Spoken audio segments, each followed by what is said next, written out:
जी इस वक्त Al-Qadir trust case में इमरान खान की ज़मानत के हवाले से समाअत ख़त्म हो चुकी है। सलमान सफदर साहब आ रहे हैं। सलमान सफदर साहब, आज इम्पॉर्टेंट समाअत थी, क्या कुछ हुआ? और बहुत से लोग ये सवाल कर रहे हैं कि खान साहब की रिहाई कब होगी, क्योंकि आज भी रिहाई के अहकामात थे। ज़मानत यहाँ से अगर हो जाती, दूसरे केसेस में तो ज़ाहिर सी बात है अभी वो ज़मानत पर नहीं है। तो बताइएगा आज क्या कुछ हुआ। देखिए, आप अक्सर मुझसे ये सवाल पूछते हैं रिहाई कब होगी। मैं ये कहता हूँ रिहाई तब होगी जब इस्लामाबाद हाई कोर्ट चाहेगा।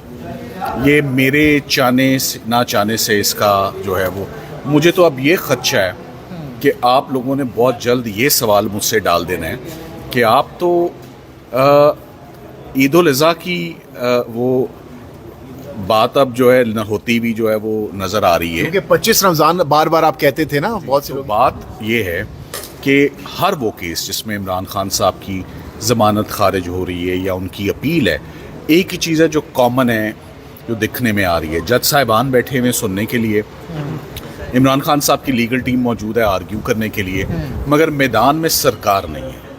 सरकार हर केस से भागती भी नज़र आ रही है, सरकार हर केस लंबा करते हुए नज़र आ रही है।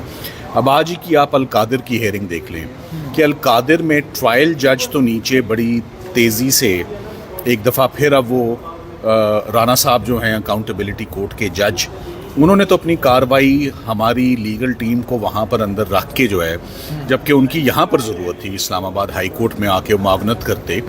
बड़ा टेक्निकल केस होता है, नैब का मुकम्मल टीम चाहिए होती है, ये एक फ़ाइल और एक वकील का केस नहीं होता, बड़ा रिकॉर्ड है इसमें।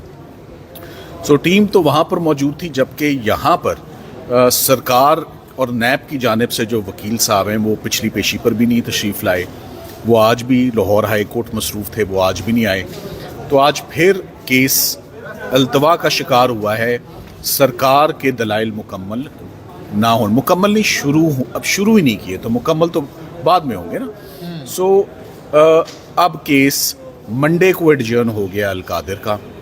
सो अलकादिर का केस लंबी डेट है जी। हम कुछ चीज़ें मेरे बस में हैं, कुछ चीज़ें मैं रिक्वेस्ट कर सकता हूँ, मैंने की है।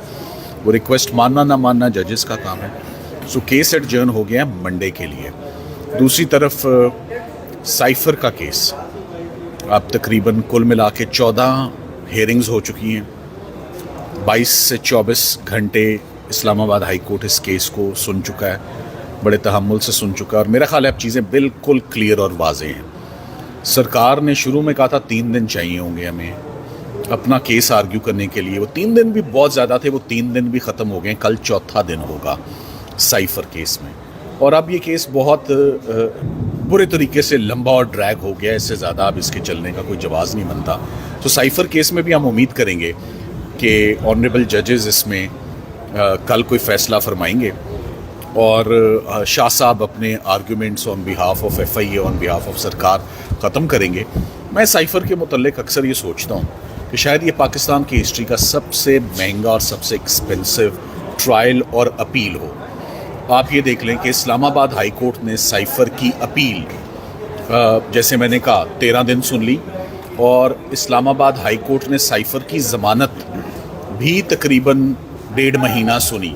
तो 2-2.5 महीने की समाअत साइफ़र में सिर्फ हाई कोर्ट में हुई है। ये एक्सपेंडिचर है, ये एक्सपेंस है, ये आम लोगों का केस नहीं अगर सुना जाता और ये केस सुना जाता है। नीचे ये इतना कॉस्टली ट्रायल हुआ है। कैसे कॉस्टली हुआ है? गवाह फॉरेन ऑफिस के हैं, बार बार उनको बाहर के मुल्क से बुलाया जाता है। 3 दफ़ा गवाहों को बाहर से बुलाया गया और एग्जामिन किया गया क्योंकि जज साहब ने गलतियाँ की हैं। तो जेल में तमाम केसेस को रोक कर, तमाम मूवमेंट को रोक कर, तमाम लोगों की मुलाकातें रोक के, heavy expenditure on security arrangements. Bushra Bibi को किसी और जेल में रखा हुआ है, शाह महमूद कुरैशी साहब उधर हैं। सो इतना एक्सपेंडिचर, उधर एयर कंडीशनर्स इंस्टॉल हुए हैं। किस लिए? कि हर वो केस पहले बनता है और कुछ दिनों के बाद वो एक्सपोज हो जाता है इस्लामाबाद हाई कोर्ट में, वो जैसे ही आता है या सुप्रीम कोर्ट आता है। तो प्रैक्टिस यही देखी है कि जैसे तैसे भी हो, नीचे एक कन्विक्शन आ जाती है, फिर कुछ देर लगेगी, 2-3 महीने लगेंगे उसका खुल के एक्सपोज होना हाई कोर्ट में आते आते, तब तक टाइम भी हो जाएगा।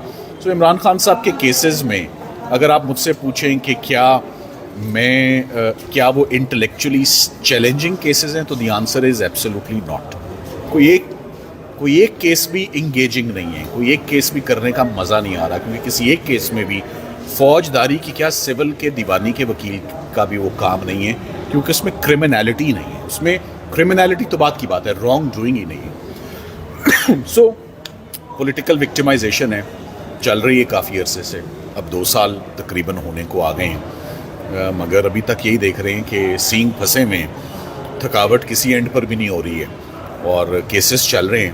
امید کرتے ہیں کہ اسلام آباد ہائی کورٹ کسی حد تک جو ہے وہ اسی ہفتے سائفر میں ایٹ لیسٹ کوئی فیصلہ دے گی. سلمان صفدر صاحب, آپ نے ابھی کہا کہ یہ پولیٹیکل وکٹمائزیشن ہے, تو خان صاحب تو ڈٹے ہوئے ہیں اپنے بیانیے پر, دوسری طرف سے بھی کوئی لچک کا مظاہرہ نہیں کیا جا رہا, تو پھر کیا ہوگا اس پہ؟ یہ میں نے کہہ دیا اور آپ نے سن لیا, مگر یہ کورٹ آف لا کے لیے یہ ریلیونٹ بات ہے.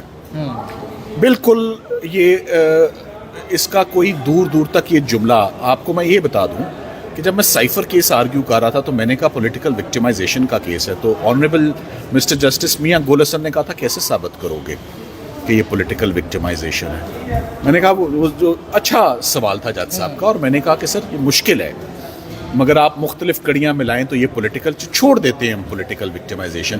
میں تو یہ کہہ رہا ہوں کہ جیسے ایک عام انسان کا کیس سنا جاتا ہے, آپ عمران خان کے کیسز کو ویسے سنیں, خان صاحب کے کیسز بالکل ویسے نہیں سنے جا رہے جیسے عام انسان کا کیس. نیچے جلد بازی, بیونڈ کورٹ آورز, زیادتی, فیئر ٹرائل کو کمپرومائز کرتے ہوئے, اور ایپلیٹ کورٹ میں صرف ڈیلے ہے, سرکار میدان چھوڑ کے بھاگ جاتی ہے. تو سلمان صفدر صاحب, خان صاحب سے آپ کی بار بار ملاقاتیں بھی ہوتی رہی ہیں اس دوران, تو خان صاحب کو بھی بتایا ہے کہ خان صاحب آپ بھی کچھ کریں گے, کیونکہ وکلا تو ظاہر سی بات ہے آپ لوگ کر رہے ہیں, فائٹ کر رہے ہیں. یہ کہ یہ میرا کہنا نہیں بنتا, یہ ان کا پریروگیٹو ہے, یہ ان کا ڈیسیجن ہے. میرا ایز پروفیشنل کلائنٹ اور لائر کے درمیان گفتگو ہوتی ہے. میری ڈیوٹی ہوتی ہے کہ میں اپنے کیس پر بریف کروں اور کیس پر اسسٹنس, ان کو پولیٹیکل سائٹ پر ایڈوائز کرنے کے لیے بہت بڑی اور تجربے کار ٹیم موجود ہے جو کہ ان کو مشورے دیتی ہے.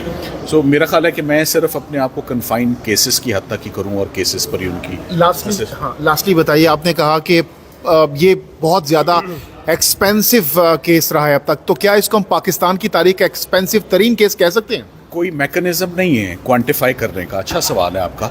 برطانیہ میں جو سامنے کلرک بیٹھا ہوتا ہے, ایک کراؤن کورٹ کا کلرک, کوئی بھی شہری آگے بڑھ کے اسے پوچھ سکتا ہے, یہ اس کا رائٹ ہے کہ آج دن تک عوام کا کتنا پیسہ خرچ ہوا ہے اس کیس کے اوپر. میں نے کئی دفعہ یہ سوال پوچھا برطانیہ میں جب میں پریکٹس کرتا تھا. آگے کلرک کے پاس ڈیلی اپ ڈیٹ کاسٹ ہوتی تھی, وہ آپ کو بتا دیتے تھے کہ کل تک اس کیس پہ اتنا ایکسپینڈیچر آیا ہے.